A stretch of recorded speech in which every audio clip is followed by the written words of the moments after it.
खरूज की किताब उसका 16वां बाब पहली से 5वीं और फिर 9वीं से 15वीं आयत तक। फिर वो अलीम से रवाना हुए और मुल्क के मिस्र से निकलने के बाद दूसरे महीने के 15वें दिन बनी इसराइल की सारी जमात सिन के बियाबान में आई जो अलीम और सीना के दरमियान है। और बनी इसराइल की कुल जमात बियाबान में मूसा और हारून पर कुरकुराई। और बनी इसराइल ने उनसे कहा, काश कि हम खुदावन के हाथ से मुल्क मिस्र में मारे जाते, जहाँ के हम गोश्त की हड्डियों के पास बैठते और रोटी सेर होकर खाते थे।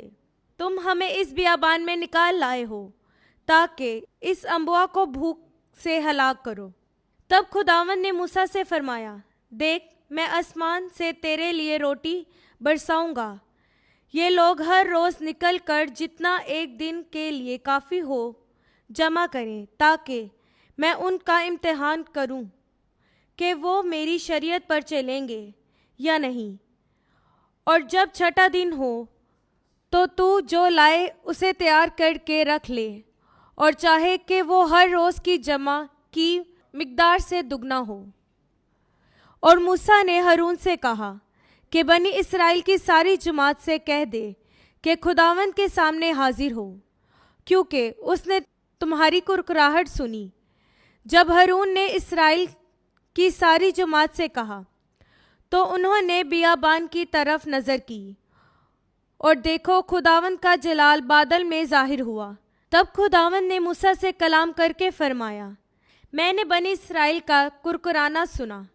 तू उनसे कह दे कि शाम के वक्त तुम गोश्त खाओगे और सुबह को रोटी से सेर होगे, और तुम जानोगे कि मैं तुम्हारा खुदावन खुदा हूँ। और जब शाम हुई, बटेरों ने ऊपर आकर खैमागाह को छुपा लिया, और सुबह के वक्त खैमागाह के गिर्द ओस पड़ी। और जब ओस जाती रही तो देखो, बियाबान में एक चीज़ छोटी घटी हुई बर्फ सी ज़मीन पर पड़ी थी। जब बनी इसराइल ने उसे देखा तो एक दूसरे से कहने लगे, मन हो, जिसके मायने है ये क्या है, क्योंकि वो नहीं जानते थे कि वो क्या है। तब मूसा ने उनसे कहा, ये वो रोटी है जो खुदावन ने तुम्हारे खाने को दी है। आमीन। पाकलाम के पढ़े और सुने जाने पर खुदावन की खास बरकत हो। खुदावन का शुक्र हो। आमीन।